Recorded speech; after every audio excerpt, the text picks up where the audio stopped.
आज जैसी जानकारी मिली है, इस जानकारी में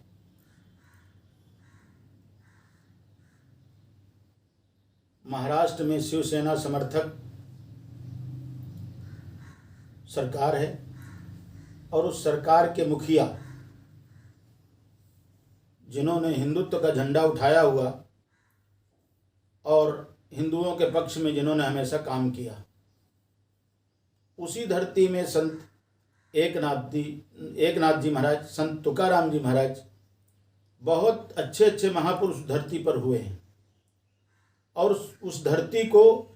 हमने बलिदान की धरती स्वीकार किया है। उस धरती से हमेशा नेक काम हुए हैं, संतों का संरक्षण हुआ है और महापुरुषों के द्वारा उस धरती का जो परिपालन होता रहा है वो कोई धर्म कोई संप्रदाय के साथ जुड़कर नहीं हुआ है। अभी जो घटना महाराष्ट्र में घटी है, जिसमें हमारे जूना अखाड़े के 2 संतों का और उनके संवाहक का जिस निरीहता के साथ, जिस भयंकरता के साथ, जिस क्रूरता के साथ उनका वध किया गया है, और वह वध भी ऐसे समय में जब आजकल कोरोना महामारी फैली हुई है और इस महामारी से हर कोई लड़ रहा है, उसमें 300 लोगों का इकट्ठा हो जाना ये सरकार की नाकामी को दर्शाता है। दूसरी बात, सबसे बड़ी बात कि जो संत पुलिस की गाड़ी में हैं, पुलिस की परमिशन से जा रहे हैं और एक संत के अंतिम संस्कार में जा रहे हैं, एक 70 साल के बुजुर्ग, एक उनके संवाहक, एक उनके महंत, और कोई उनकी गलती नहीं, फिर भी कैसे किन कारणों से उनको रास्ते में घेर करके जघन्य उनके साथ अपराध युक्त भावों से उनका वध किया गया, जो सर्वथा निंदनीय है। और इस निंदा के पीछे हम ये मान के चलते हैं कि संतों के साथ अगर पुलिस थी तो पुलिस का क्या फर्ज बनता था। अब पुलिस की जब कस्टडी में संत बैठे थे, पुलिस की गाड़ी में जब संत बैठे थे, तो उन पुलिस वालों का क्या दायित्व था। और सुना जाता है कि पुलिस ने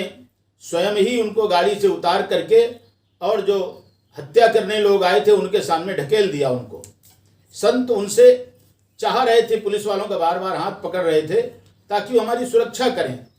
क्योंकि पुलिस तो सुरक्षा के लिए होती है। लेकिन उस जघन्य अपराध के पीछे अगर पुलिस का इस तरह का कोई रवैया रहा है तो बहुत ज़्यादा ये निंदनीय रवैया है। दूसरी बात यह है कि जिस तरह से हमारे अखाड़ा परिषद ने घोषणाएं की हैं कि जब तक ये कोरोना महामारी के लिए हमारे भारत सरकार के द्वारा जो हमको मार्ग दिखाया गया है, जो हम सब के लिए रास्ता दिया गया है, इतने दिन लॉकडाउन रहेगा 3 तारीख तक, और 3 तारीख लॉकडाउन के बाद यदि उसके पहले सरकार कोई उचित कदम नहीं उठाती है, ऐसे जघन्य अपराधियों को अपने कस्टडी में नहीं लेती है, तो फिर हमारे संत महाराष्ट्र की ओर कूच करेंगे और वहां जा करके फिर सरकार को जो सबक सिखाएंगे वो सरकार कभी भूल नहीं पाएगी। क्योंकि अखिल भारतीय अखाड़ा परिषद, अखिल भारतीय संत समिति, सभी लोग मिल करके इस कार्य को अपने हाथ में लेंगे और पूरे महाराष्ट्र में एक संत जागरण होगा कि संतों की निरीह हत्या करने वाली ये सरकार ये रहने लायक महाराष्ट्र में नहीं है। ये उद्घोषणा संत ही करेंगे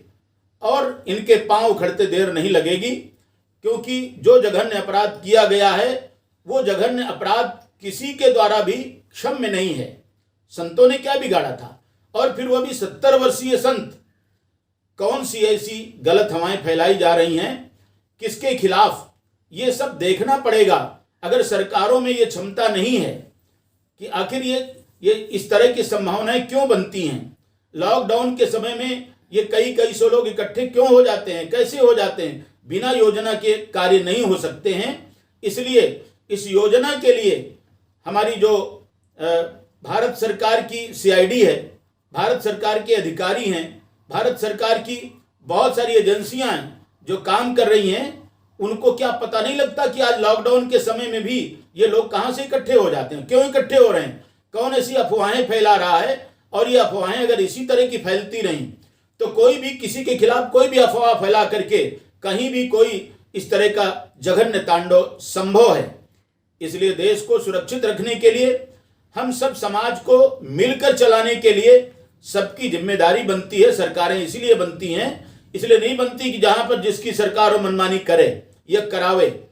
इसलिए जो जनता जहां रहती है यहां पर धर्म भेद कभी नहीं होना चाहिए। देश सबका है और इस देश के सब निवासी हैं। सबके मन में सबके प्रति अच्छी भावना होनी चाहिए, सद्भावना होनी चाहिए, प्रेम होना चाहिए। और अगर यह नहीं रहेगा तो देश फिर कहाँ टिकेगा, कैसे रहेगा।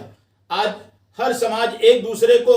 दोषी मान करके एक दूसरे के प्रतिघात करेगा। तो आज जो संत समाज घूम घूम करके पूरे देश में नैतिक वातावरण की बात सोच रहे हैं, सनातन धर्म की बात सोच रहे हैं, किसी को कोई तकलीफ ना हो ये बात सोच रहे हैं, किसी को कोई दुख ना हो ये बात सोच रहे हैं, तो फिर उनके मन में भी होगा कि हम ऐसा काम क्यों करें। इसलिए संतों को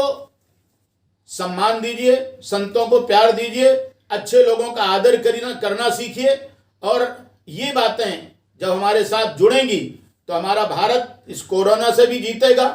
और सब तरह की अव्यवस्थाओं से भी हम जीत करके आगे आएंगे, हमें ऐसा विश्वास है। इसलिए सरकार इस पर गहन चिंतन करेगी और चिंतन करके इस विषय को आगे बढ़ने से रोकेगी और जो इसमें अपराधी हैं उनको तत्काल उनको सजा दी जाए, तत्काल उनके लिए विचार किया जाए ताकि इस तरह का जघन्य अपराध आगे ना हो।